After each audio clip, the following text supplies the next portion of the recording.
안녕하세요. 두목TV 밑줄입니다.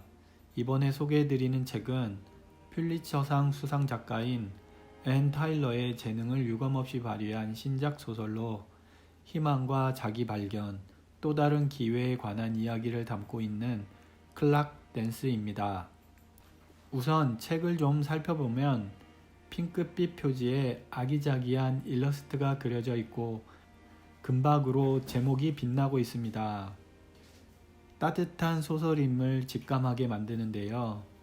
띠지를 보면 뉴욕타임스 베스트셀러, 영국 타임스 올해의 책, 전 세계 28개국 번역 출판되었다고 소개되어 있습니다.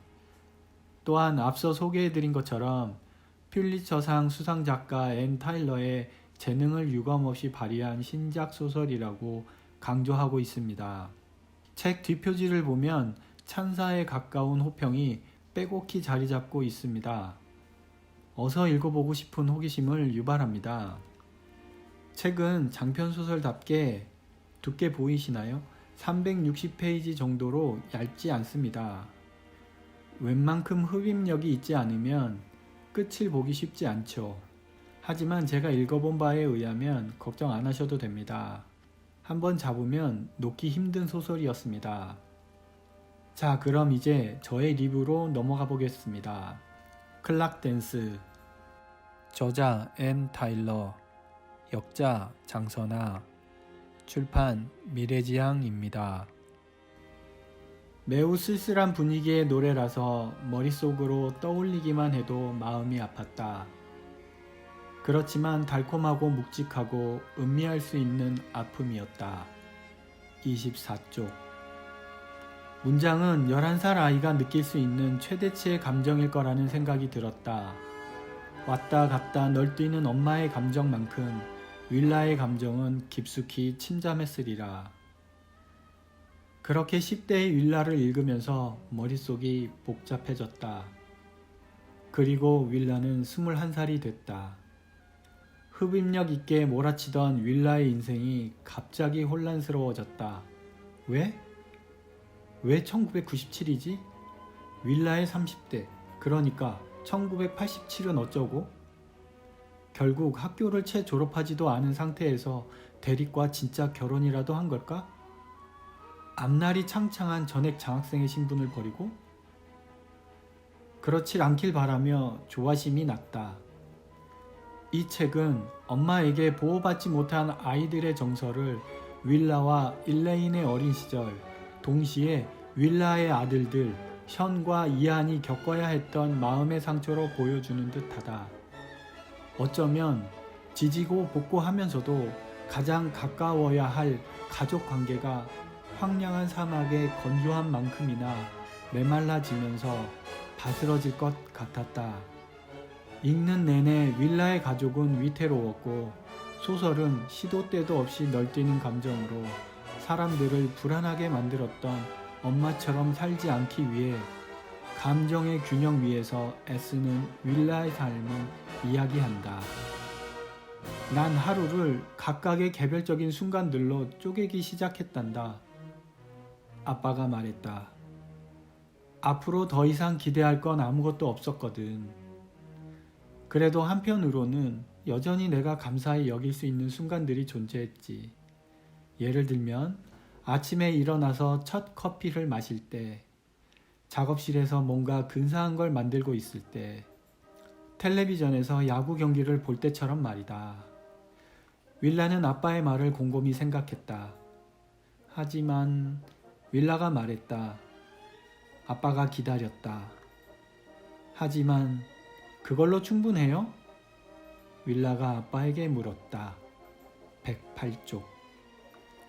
상실에 대처하는, 그것도 끔찍이 사랑하는 사람들의 상실은 분명 감당하느냐 못하느냐의 문제는 아닐 것이다.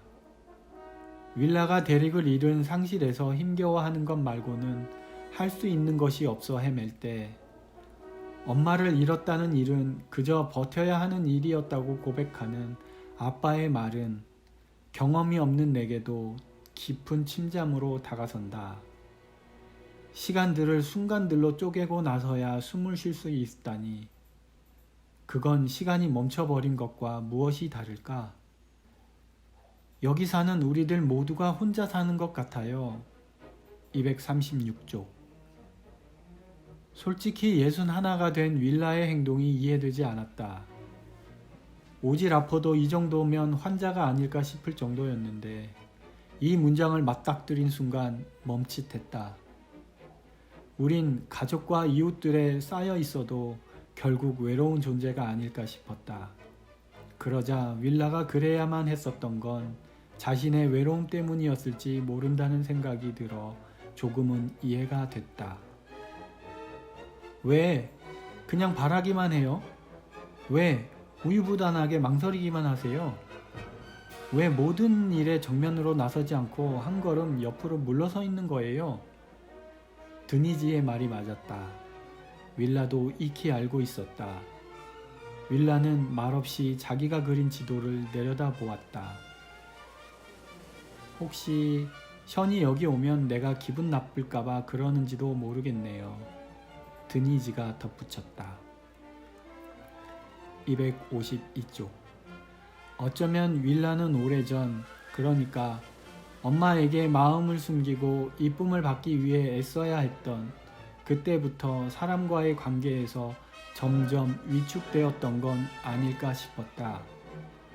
그래서 먼저 지레짐작하고 때론 배려라고 착각하면서 자신의 마음과 감정을 일단 숨기는 게 익숙해졌으리라 짐작되니 안쓰러웠다.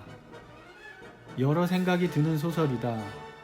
잔잔하다 못해 하품이 날 지경인 드라마를 보는 것 같은데 윌라를 둘러싼 일들은 무심히 지나칠 수도 없다.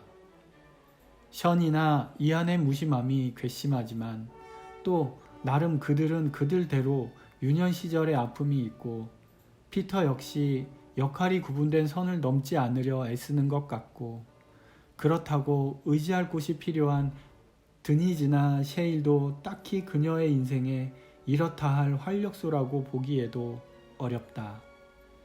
그래서 작가는 무엇을 위해 살고 있느냐라고 윌라에게 묻는 벤의 질문을 통해 독자에게 가족은 무엇인지 또 가족 안에서 스스로의 삶을 살고 있는지 혹은 윌라처럼 헌신만 하며 살고 있는지를 묻는 듯하다. 그러면서 한편으로는 눈치채지 못한 순간 새로운 가족처럼 된 드니즈와 셰리를 통해 가족에 대한 의미도 묻는다. 과연 혈연이 가족인지 식구가 가족인지. 예를 들면 수다를 떠는 셰릴의 얼굴을 바라볼 때 말이에요. 그거 알아요? 마치 미소를 참는 것처럼 한쪽 입가가 실룩거린다는 거요. 그리고 드니즈가 뭔가 터무니없는 얘기를 할 때 당신은 눈을 크게 뜨고 순진한 얼굴로 가만히 바라보기만 하죠. 또 자기가 멋있게 행동하고 있다고 생각하는 서조를 볼 땐 장난스럽게 비웃는 것 같은 눈길도 그렇고요. 348쪽. 나는 다른 사람들을 바라볼 때 어떤 눈빛, 어떤 표정일지 걱정됐다. 인간이 인간에 대해 애정을 갖고 그 애정을 표정이나 눈빛에 담는 일은 꼭 가족에게만 있는 일이 아니라는 것쯤은 오래전부터 알고 있지만 정작 우린 살면서 그런 표정이나 눈빛을 발산하며 살 일은 생각보다 많지 않아서 잊고 사는 건 아닐까. 끝났다. 지금 이 기분을 표현하긴 해야 하는데 딱히 떠오르진 않는다. 솔직히 호평일색인 추천평처럼 감동적이거나 희망적이라거나 하진 않았다. 보통의 미국인들의 일상을 몰라서 그렇다고 쳐야겠다. 다만 극심한 이타주의자인 윌라의 삶이 평범하지 않았고 그런 그의 감정을 잠시도 쉬지 않고 자극하는 인물들의 수고로움이 답답하기도 했다. 하지만 한편으로는 낯선 환경에서 느리지만 비로소 자기의 삶을 찾아내는 윌라를 통해 인생의 방향이 직선만 있는 건 아니라는 것도 또 사랑이 전부일 수도 없다는 것을 깨닫는다. 우린 상대가 익숙한 것을 사랑한다고 착각하는 것일지도 모르겠다. 어쨌거나 수준 낮지만 굳이 표현해 보자면 볼 일이 아직 끝나지 않았는데 서둘러 지퍼를 올려야 하는 다급함이랄까. 벤의 발목까지 올라오는 스니커즈를 보고 느낀 연정도, 셰릴의 당돌함 뒤에 묻어나는 애정도 뒤로 한 채 윌라가 갑자기 바꾼 방향을 따라가지 못했는데 소설은 끝나버렸다. 황망했지만 끝까지 눈을 뗄 수 없었다. 윌라가 삶을 유지하려 팽팽하게 당기고 있던 긴장의 끈이 한순간 툭 하고 맥없이 끊어져 버린 것처럼 그랬다. 마치 무대에서 왼쪽에서 오른쪽으로 빙글빙글 돌며 회전하다 끝에서 펑 하고 사라지는, 아, 그래서 윌라의 인생이 클락댄스였던가? 저와 함께 편안하고 좋은 시간이 되셨다면 좋아요와 구독 부탁드립니다.